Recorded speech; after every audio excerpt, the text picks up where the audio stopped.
These systems of education that we're talking about are innately human, and the manner in which you promote partnership building is innately human, and it's incredibly valuable for people to hear about.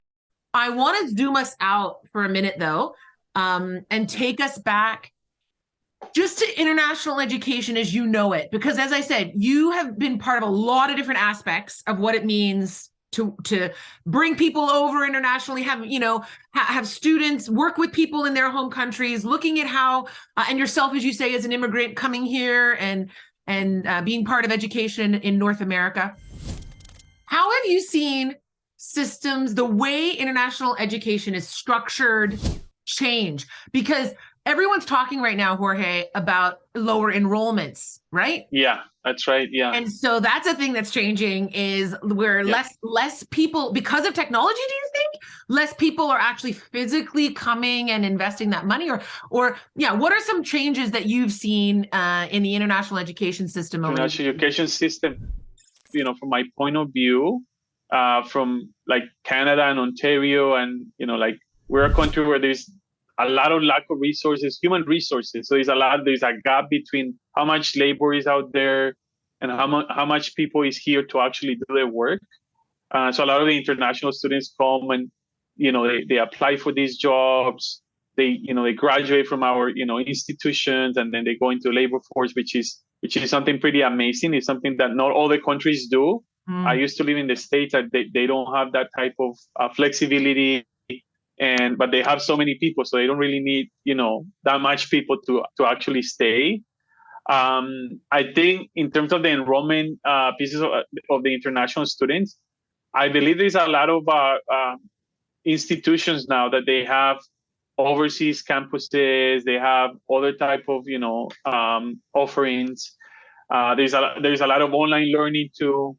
There's so many options now. So it's not just coming to a country and really studying there, which is great because it's an experience. I do believe in international education is an amazing experience for anyone.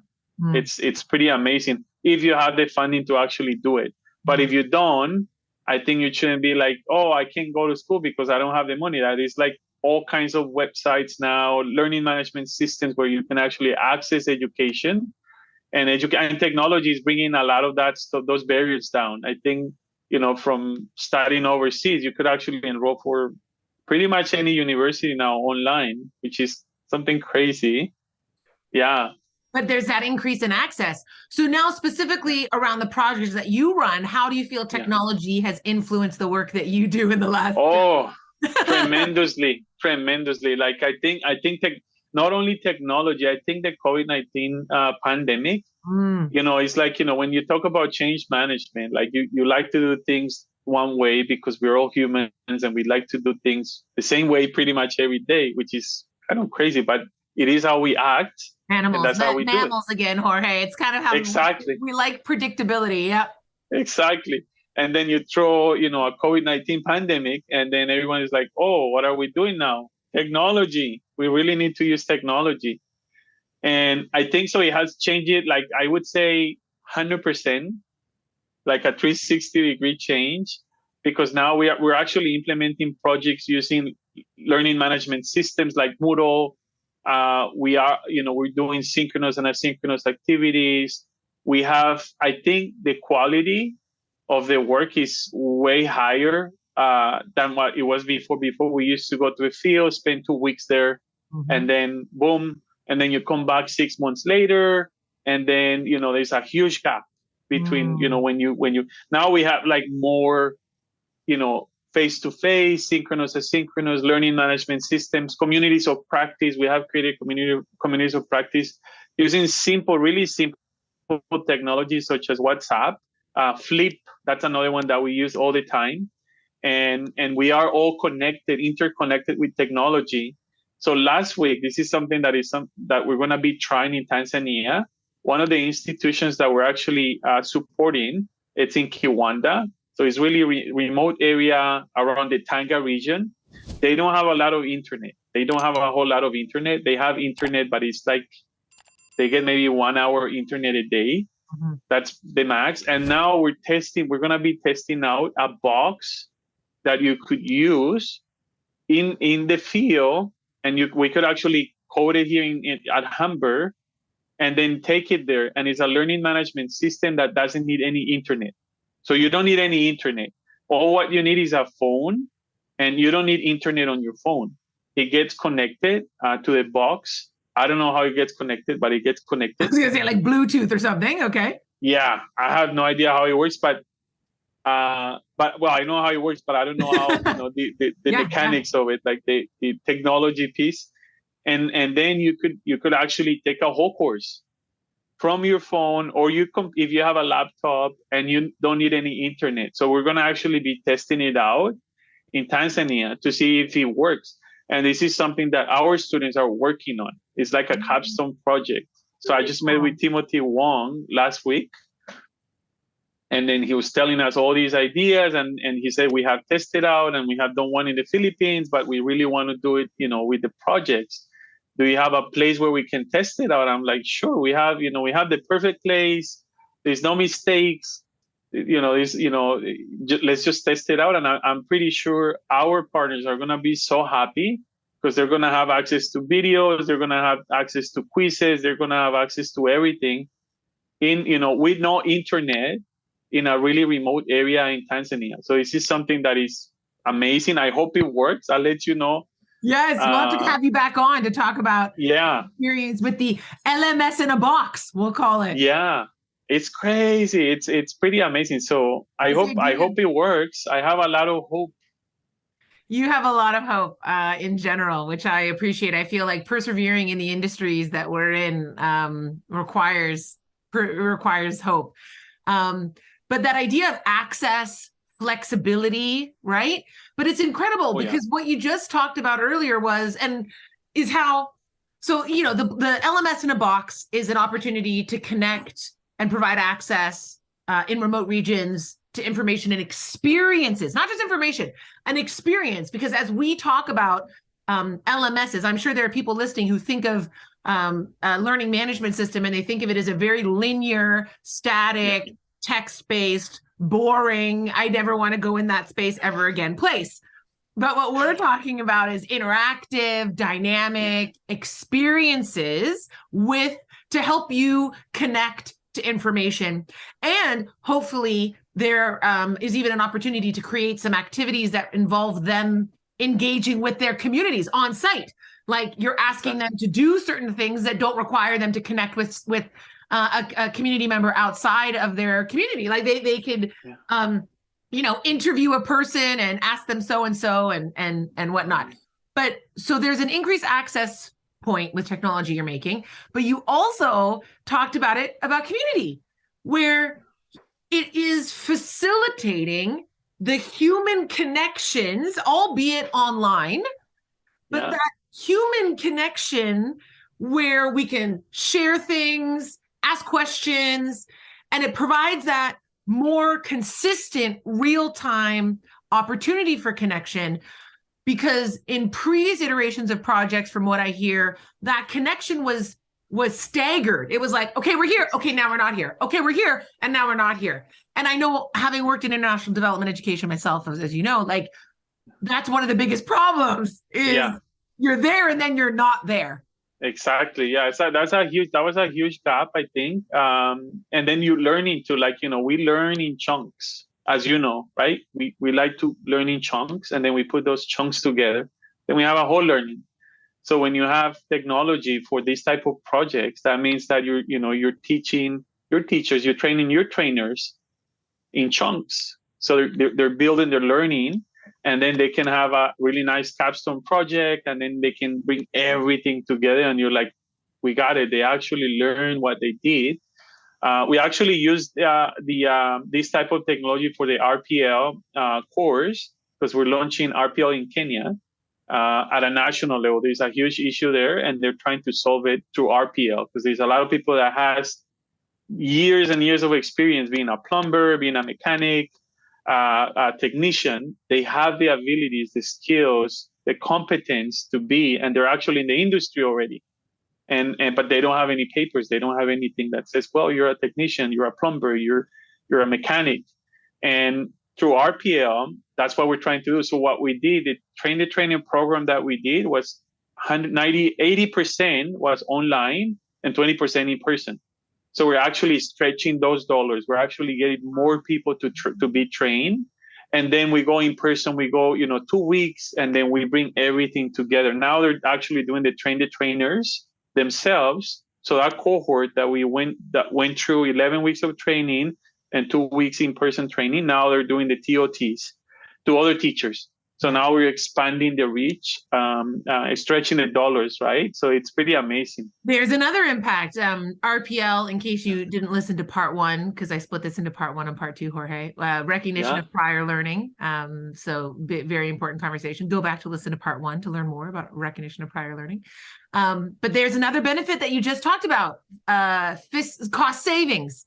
And when you're talking about international projects like yours, exactly like you said, higher reach, more people, we can reach more people. It's not just saving money so that somebody sitting in an office somewhere can keep that money in their wallet, or exactly. That's not what we mean by saving money in international project management. It's more people can gain access to these experiences if they don't cost as much money to produce per person. Exactly. Yeah.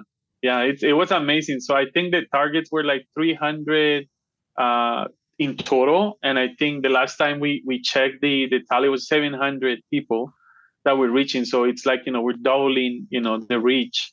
Wow. And it's just amazing to know that we're actually helping more people to gain that knowledge, and they're all educators, right? They're all teachers, administrators. So which is so amazing for our country, right? I think that's the power of education. It's so amazing because you learn new things, and then you can do better in life.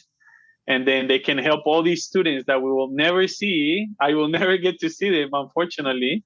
And then they could have a better life, and which is something that I'm really proud of. Like, that piece is that's why I go to work every day, because I know we're helping people.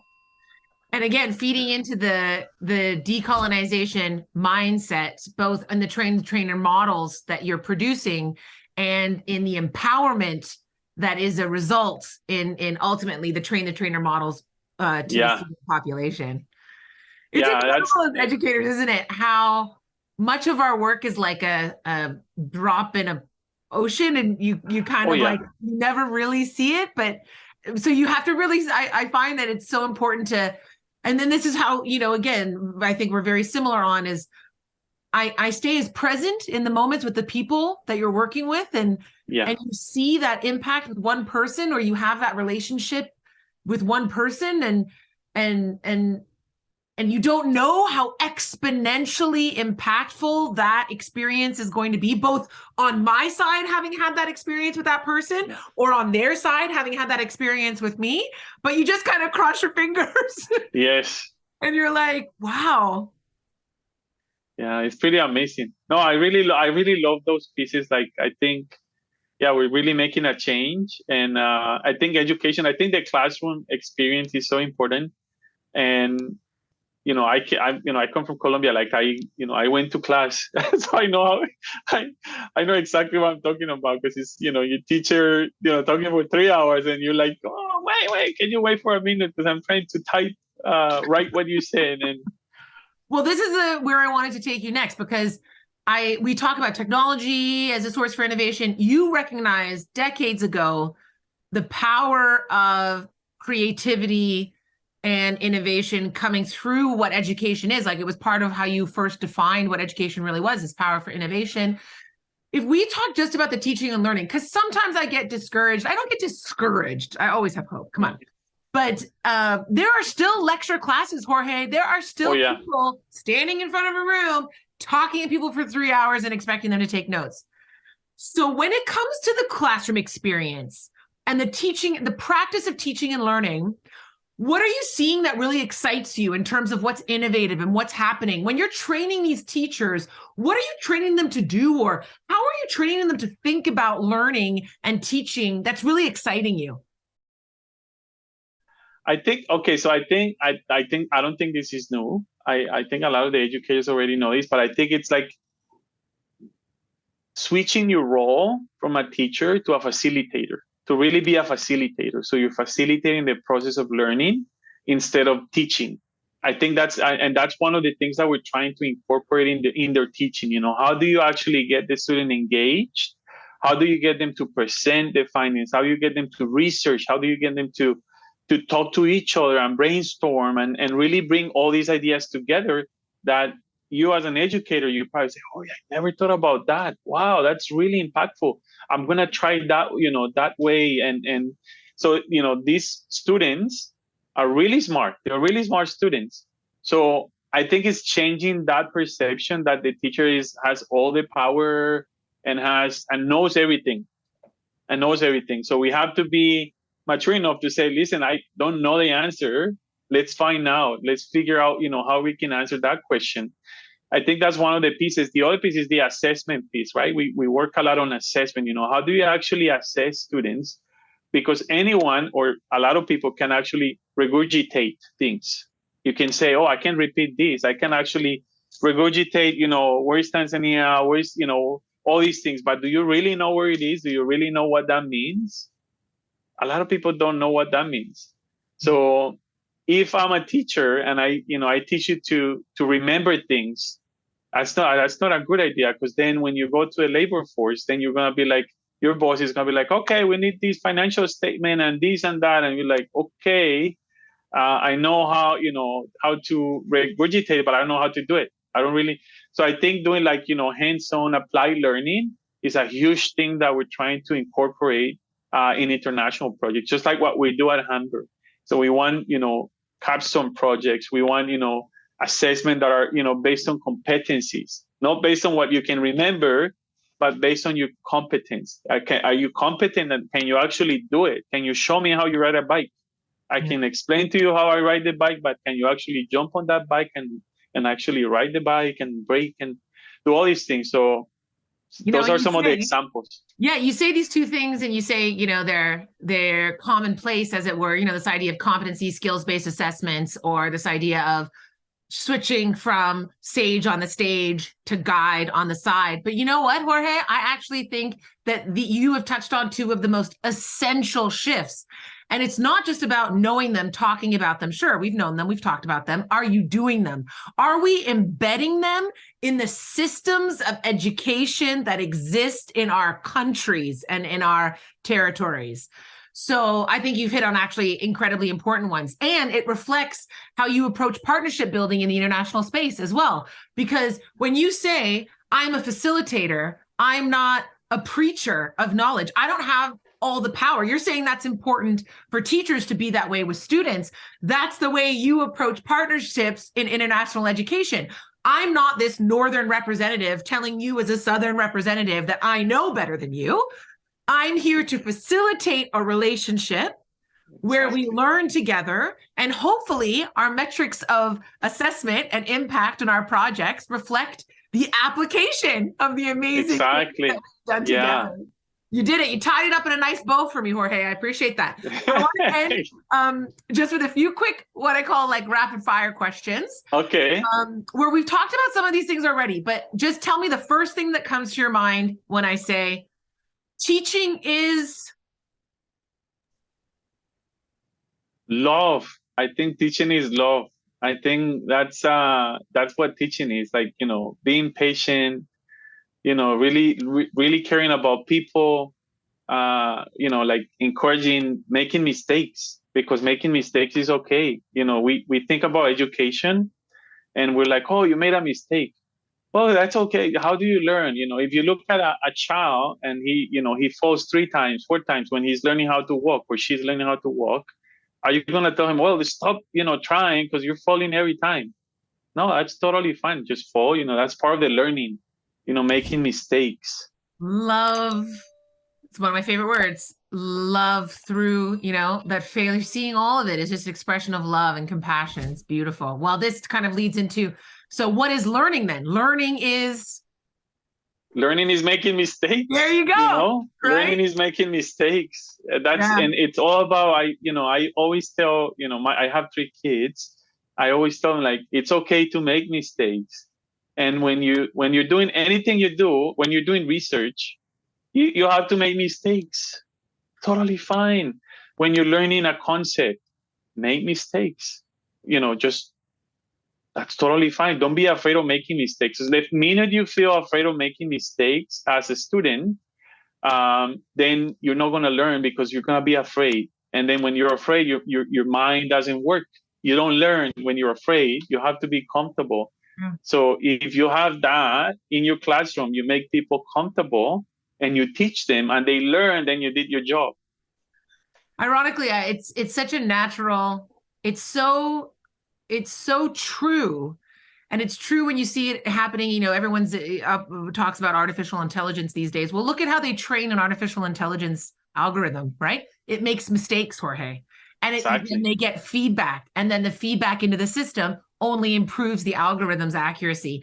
And yet we look at us as humans. That's naturally how we've learned course corrections. It's, oh, okay, well, I went down there and there was a tiger down that way. So I think next time I'll try going down this way. Or there I saw a date tree and that date tree was, gave me energy. And so I'm going to go in that direction. And this is just, it's so true. But yet our culture of fear and the capitalist structures, we could have a whole podcast on capitalism, Jorge, but I can't. We can't do it. Two last ones. Education systems are. I think they're part of the ecosystem, and they're like a pillar. In my opinion, they're a pillar of our society. Like without education systems, I think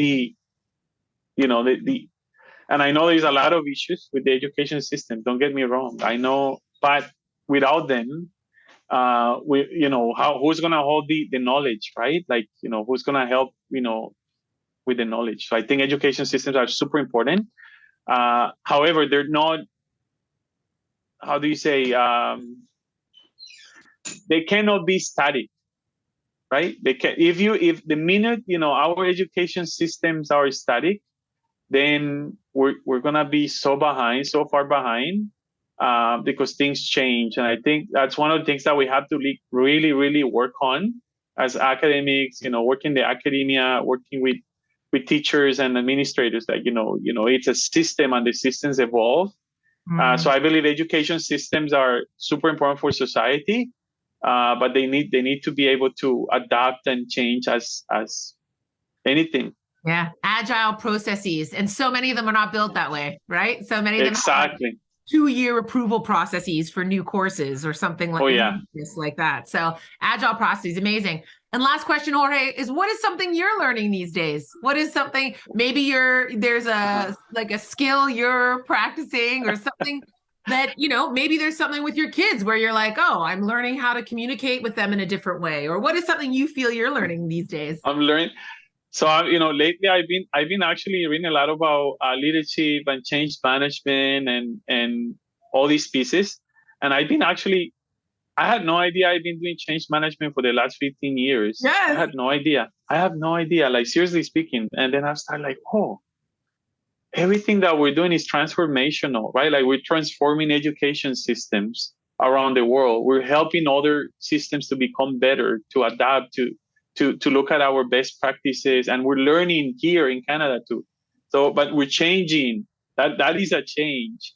So I think change management is a huge thing that I'm actually focusing on. I'm learning a lot, and I'm learning to actually see that sometimes we don't want to change. We really don't want to change. We're like, oh, but I've been teaching for the last 25 years this way. How are you telling me I have to change my syllabus or my, the way that I assess my students? And those are the conversations that we have to have. Those are the conversations that we have to, things have changed. We have to adapt. And so I think that's one of the things that really excites me. And then leadership, but leadership with, with love, helping people, right? Being a leader, but actually helping people and fostering, growth and empowering people to get to the max of their abilities, right? To get how far as they want to go. So I think those are the two things that I'm actually working on and learning and reading. And yeah. It's incredible. And then seeing how all of that work changes you and teaches you and impacts your growth. And no, it's beautiful, Jorge. You know, like you say, the only constant in life is change. And I think the change that we've experienced in the world in recent years and decades is an excellent kick in the butt for many of us as individuals and many of our systems to recognize that we are resistant to change. We have created very static structures. These need to change. And it's people like you with the energy and love that you have in your heart, Jorge, that are doing the work in that important change management sector. So thank you so much for being here and chatting with me today. It's been inspirational. It's my pleasure, Michelle. Take care. The Education Revolution podcast is produced in-house by community members. And I'm your host, Dr. Michelle Sangera. Thank you for listening to this week's episode. And don't forget to subscribe to my YouTube channel and head over to my website to opt in for my newsletter for more ways to connect with some of these big ideas.